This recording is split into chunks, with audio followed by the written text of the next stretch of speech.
In this video, we're going to talk about atmospheric cycles. Now, yes, our atmosphere does go through cycles where periods of certain chemicals are higher, periods where they're lower. For example, carbon dioxide is a big one we'll talk about in this video. People are worried about the high levels of carbon dioxide in our atmosphere today. Well, this isn't the first time. The Earth has had high amounts of carbon dioxide before. In the last video, remember that in the origin of our atmosphere, our second atmosphere was made of carbon dioxide.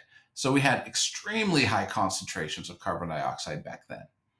And then after a while, that carbon dioxide level went down. And then after a while, it went back up and back down and so on. How does that work? Well, it's a balance. It is a balance. We always have sources of gases and sinks of gases. Now, to illustrate that, let me use a quick analogy. With your bank account, if you deposit money and withdraw money, if you deposit a certain amount of money and you withdraw the same amount of money, the amount of money in your bank account will stay even. This is a budgeted bank account. However, if you deposit more money than you withdraw, then you're putting more money in, the amount of money in your bank account is going to increase. But if you withdraw more money than what you deposit, then the amount of money in your bank account will drop. It is no different with the atmosphere. A deposit, we're going to call that a source, will put chemicals into the atmosphere. For example, in this figure, we have a number of carbon dioxide sources: combustion of fuel, volcanic activity, respiration, the burning of plants. And it says dissolving of carbon dioxide, but this is actually the release of carbon dioxide is probably what it should say.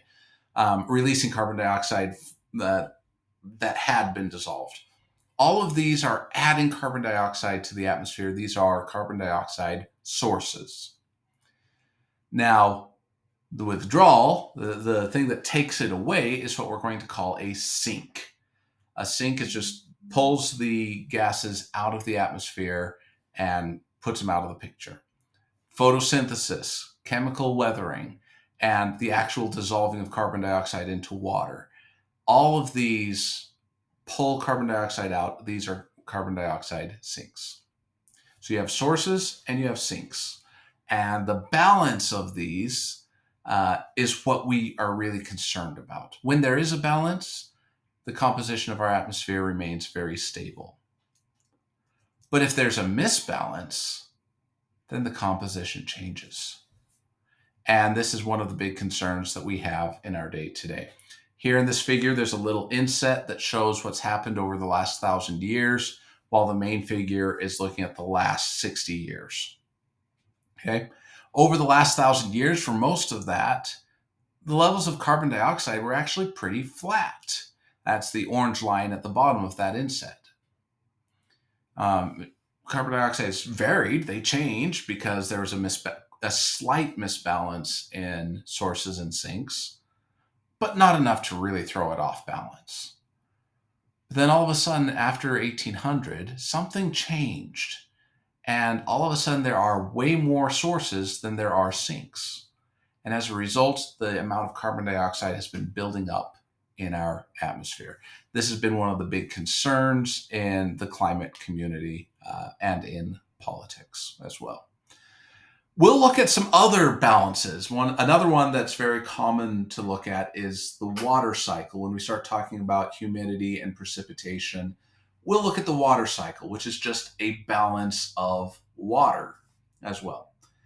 And you can see how all of these different balances affect the composition of the atmosphere. Perhaps one of the biggest balances we'll talk about is what's called the energy budget, and it will determine whether the temperature of the Earth increases or drops.